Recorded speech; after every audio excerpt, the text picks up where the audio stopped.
Hey guys, this is JD from Slithering Oddities. Today we're going to talk about using orbs to incubate your reptile eggs.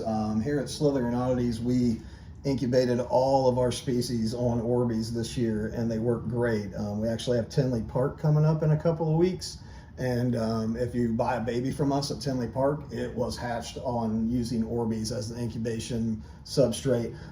For years, most people have used vermiculite or perlite or hatchite. Which I've used all that stuff and had success with. But the orbs, I think, are one of the best things that I've ever used by far. I'm going to explain to you why right now. It's a super easy setup. I'm going to tilt this down so you can take a look. As you can see, this is still moist. We incubated some bredli in these that are coming out of their first sheds. I believe they hatched out about 3 weeks ago or so, and this is all still wet. As you can see, when I go through here, there's all humidity still on that, and the incubator hasn't even been on pumping heat, so that's just at room temperature. It's holding humidity like that. So outside of that, you just have a few components. You got a couple 1-inch PVC couplers for each end that go in. Spread them out. One thing you do want to make sure of when you put these couplers in, you don't want it to mound up orbs everywhere, because if they grow as they gain water, they will kind of grow out of that and maybe up through the grate, and you don't want that moisture touching your eggs.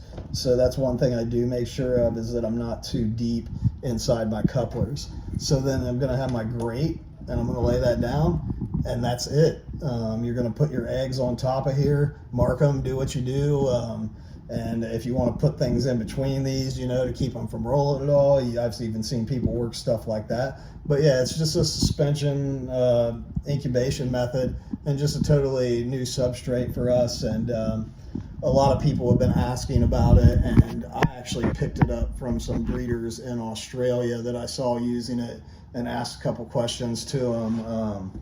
And it turns out that they had pretty good success with it. You want to leave about 1-inch gap under your grate, between your grate and your orbs. That allows some air circulation.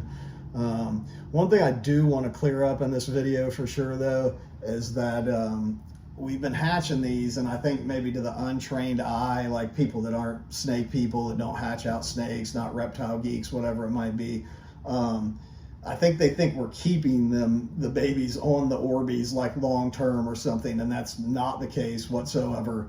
We hatch them out on the orbs. They may stay there 2 to 3 days, and then they go and get separated out in their own enclosures. I don't even wait for snakes to shed out before I separate them out. I just separate right out of the box. I don't really have many issues with it, and never have. So on top of that, the orbs are wet, so the great part about it is if you hatch snakes, you know, like there's like this slimy coating to them a lot of times, and most people like throw them in a 5-gallon bucket and rinse them off or something like that, you know, maybe soak them for a minute. This just kills all that. The snakes get in it, the water in the orbs rinses the gunk from the egg away. And it works really great. And then also it probably helps keep them hydrated a little bit, I would imagine, too, just since there's water there. So yeah, I mean, you want it to be nice, clean, and everything, but yeah, it's not like we keep these on we keep snakes on orbs like every day or anything like that. That's only for incubation. That's it. So yeah, if you have any questions, you know where to find us. Instagram, Facebook, Tinley Park, Columbus, Ohio. That's where you can find us. Thanks for watching. Don't forget to like and subscribe.